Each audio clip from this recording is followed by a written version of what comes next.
Yo, what's up to you guys? Welcome to In the Studio with Sims.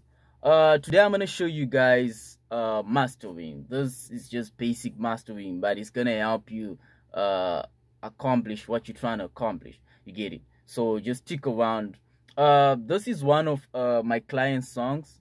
One of my client's song entitled Botshelo Monate, meaning love is a good thing. Translated to English is by Chu. Very good and talented man of God actually. And today we're doing jazz, guys, and the person who was playing the guitars is Baba Flo. He's from Congo, a talented professional individual. So without wasting time, let's just get, before we start, make sure you subscribe, like, and follow, comment, so that we keep the dice rolling. Right, so I'm gonna play you guys the track. It's actually mixed and unmastered. Right.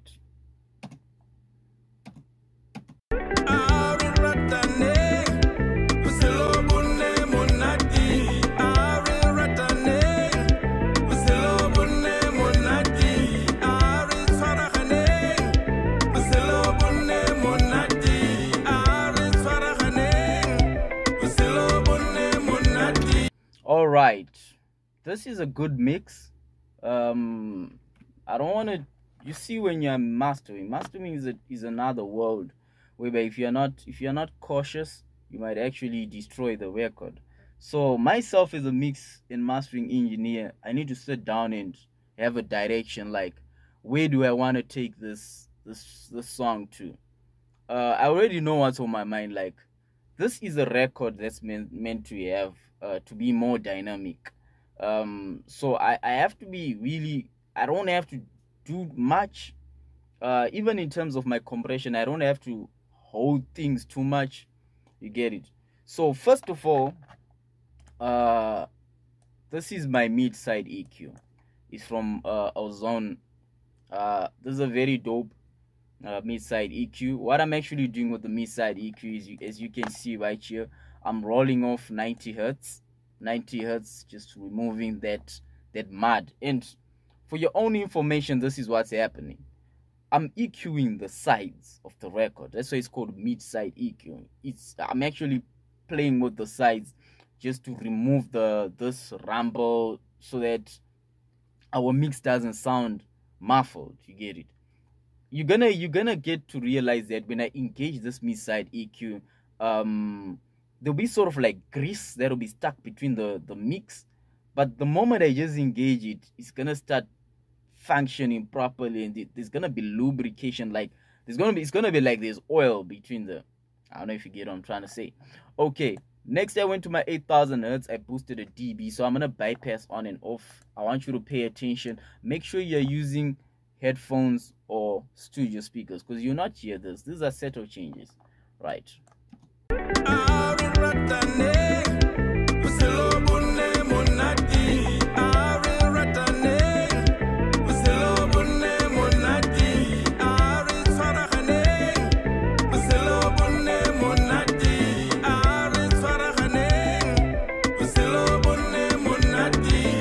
As for me, what I heard when I engaged this, I just heard everything open up, everything having a space. Like, the lead vocal that's in the middle it actually got separated from the backings.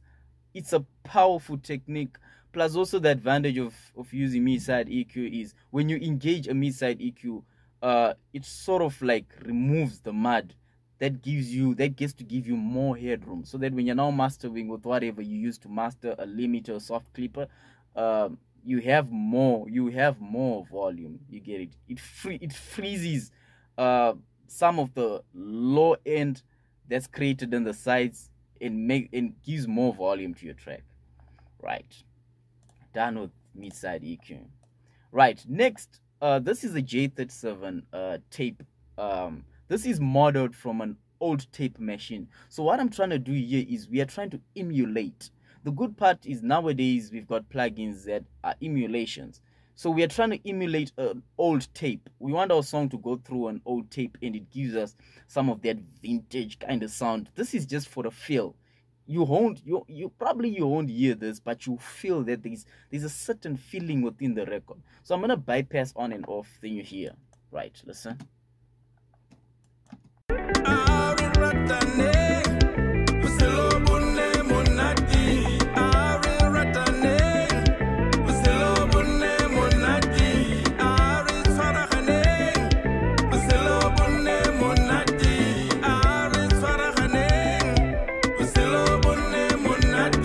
According to my ears, I just heard it added a feel, just a certain.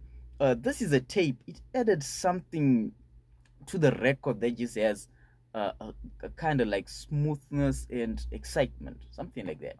Right. Next, I went to my compressor. Right. The way, like I told you at the beginning, when I'm mastering, I don't want to do much on this record. So as a mix and mastering engineer, it's not every plugin that you should take and just start cranking. I got to realize that the more I compressed this record, the more it lost its feeling. It started overcrowding things, and I didn't want that. So I decided to have settle. I think the compression is maybe 0.5 to a dB. So I'm going to bypass on and off. Listen.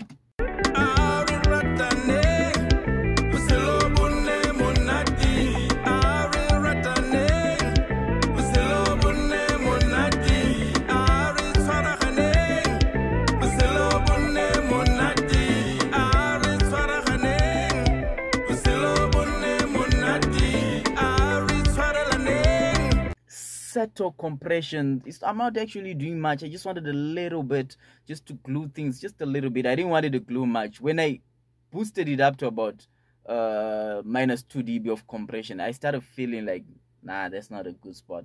So when you're mastering, it's all about feeling. How does it feel? Right. So I've got a slow attack, and I've got my releases on auto. This is a very powerful EQ compressor, excuse me. Guys, when you are using plugins, you need to know the plugins that are used for mastering. These plugins for mixing, these plugins for mastering. As you can see here, it's written G Master Bass Compressor. Let me give you an example. Let's say I was to use an EQ. I was probably gonna use I was gonna use this EQ, because this EQ is specifically for mastering. As you can see, T-Rex Master EQ. So this is something that you should know the plugins to use. Right, next I went to analog saturation. People are always asking me, why is it that your mixes just sound warm and there's a certain feel? The trick is analog. When most of the people are doing digital recording, so there's always that edge, that kind of knock that I don't like, and I want to try by all means for my mixing. I want to try and get rid of that, and I want to just switch a little bit to an analog sound. So I'm gonna bypass on and off. I want you to listen.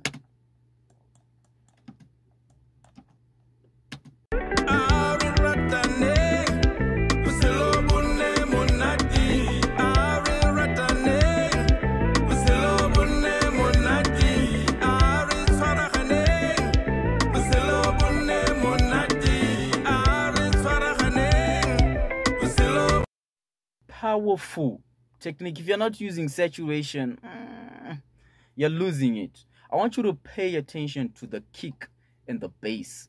Pay attention to the kick and the bass. Listen.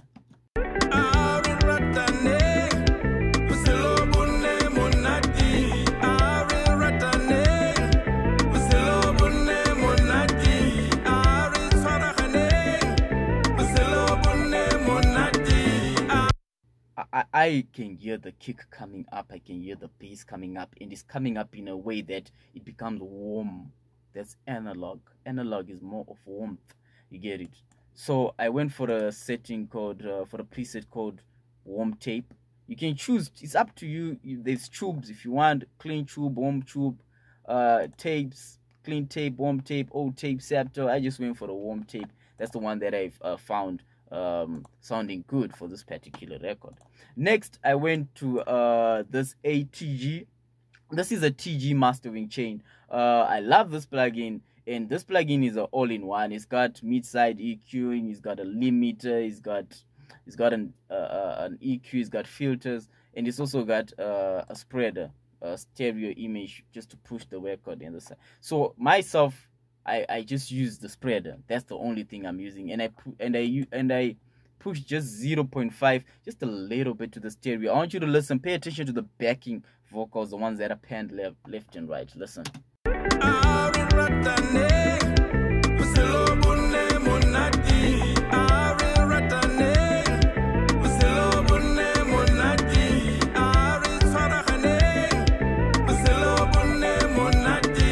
It just pushes the record a little bit to the sides. You get it? Right. Now, this is the moment that I've been waiting for. A lot of people have been asking me, Sims. I'm going to reduce my volume here because things are about to go nasty. Right. Guys have been asking me, how is it that your mixes are smooth? Right. Today, I'm going to show you my secret. When it comes to bringing up my volume, I love using analog. Something that is analog. I don't want to push my volume with a limiter. I hate limiters. Why? Because a limiter is a compressor without a ratio. What does that mean? It means that when it comes to cutting off peaks, it just chops off peaks just like that without it just chops off. Right. Look at this. If you look at this, let me do this.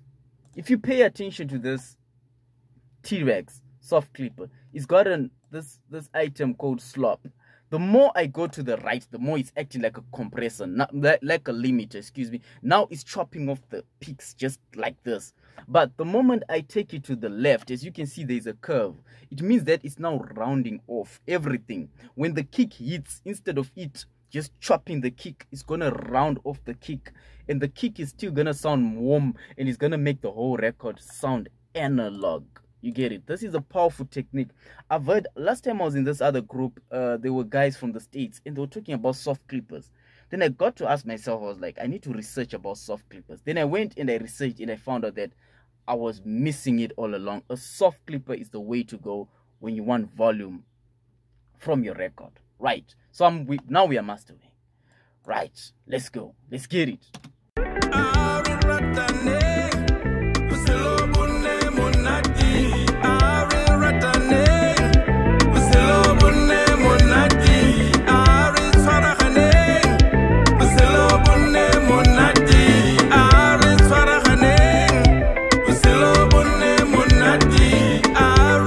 I found my sweet spot at 7 dB. You see, when you're mastering, don't just master things to be loud. Master things to a certain feeling. Like, how does it feel there? And how does it feel above this? Because sometimes you might have a very loud mix, but that has lost its feel. Nobody wants to listen to it. 4 minutes is a lot, guys, to listen to a song that's not properly mixed and mastered. So make sure you do your things properly. This is the gain reduction over here. Probably I'm going around maybe -2 to -3 of gain reduction. You get it? Right. Now, guys are like, bruh, you're misleading us. How are you gonna master without a limiter? Okay, that's where we bring in the limiter. You guys happy? Right. What my limiter is doing here is it's actually controlling some of the peaks. You get it? That have been lost. Maybe something just pops out, then it cuts it off. I'm gonna bypass. Actually, I'm just gonna play it so that you hear. Listen.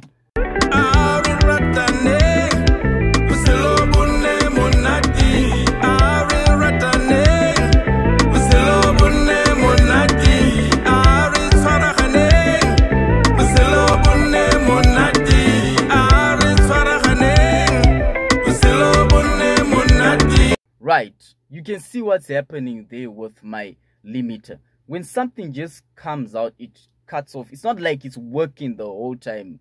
Limiters are very tricky. If you don't use a limiter properly, it might kill the dynamic, the feeling of the record. You get it?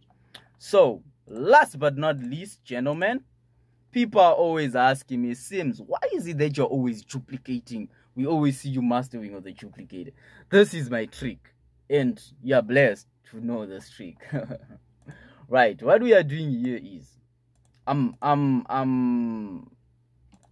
duplicating my track, and after I duplicate my track, I'm putting an EQ and I'm rolling off about 904 hertz, removing the low end. What are you doing?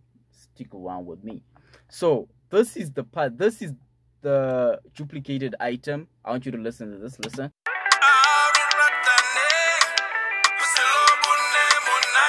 People are gonna ask me, is this a song? Nope. This is like parallel compression in a way that we just remove the what? The low end. We're gonna blend this with our mix, and it's gonna sound like this. I'm gonna bypass. I'm gonna be turning on and off right here. Right, listen.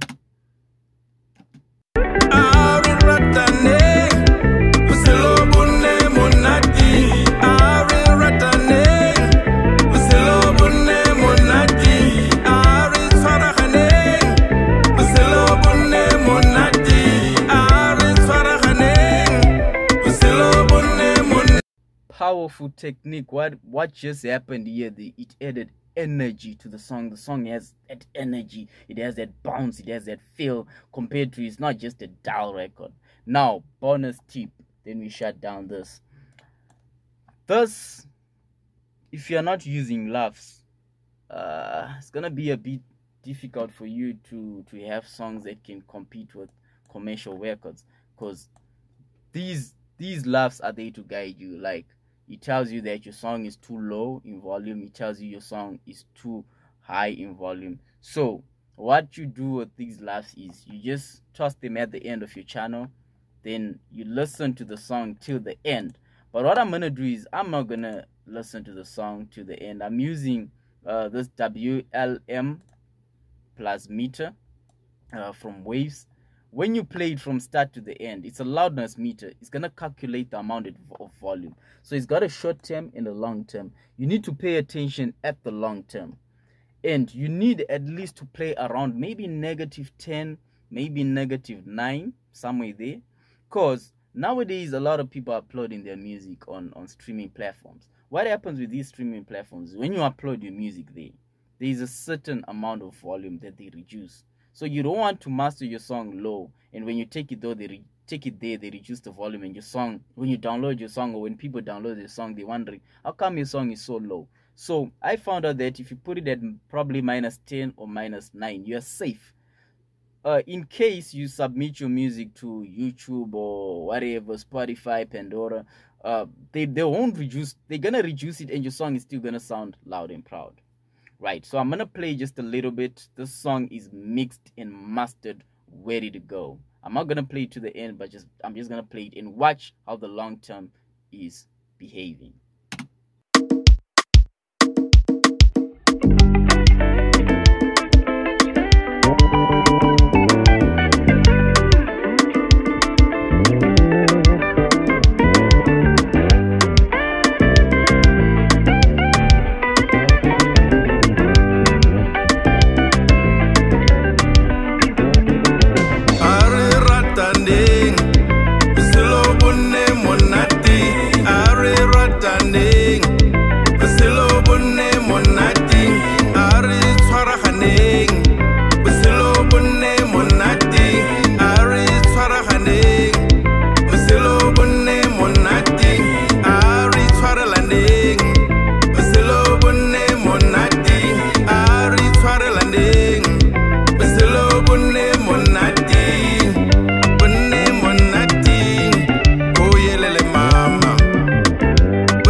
Stop right there. As you can see, it's going down, down, down. At the end of the record, it was white on -10. My last one -10, and I was satisfied. I was like, now we're done. We can export the track.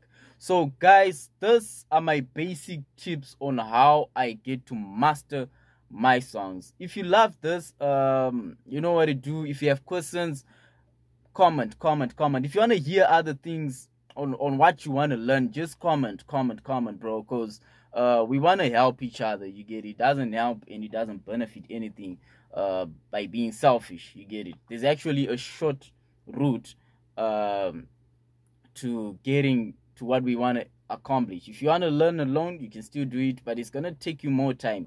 this is something that I actually do for a living. So when I do it, I make sure I do it wholeheartedly. So guys, thank you for watching. Thank you for tuning. Don't forget to subscribe, comment, like, and we've got our WhatsApp group. I'm gonna put the link at the bottom. If you want to join, feel free. Get in the group. We'll be sharing tips every day. I'll be sharing knowledge here and there. So till we meet next time, peace and God bless you. Botshelo, Monate.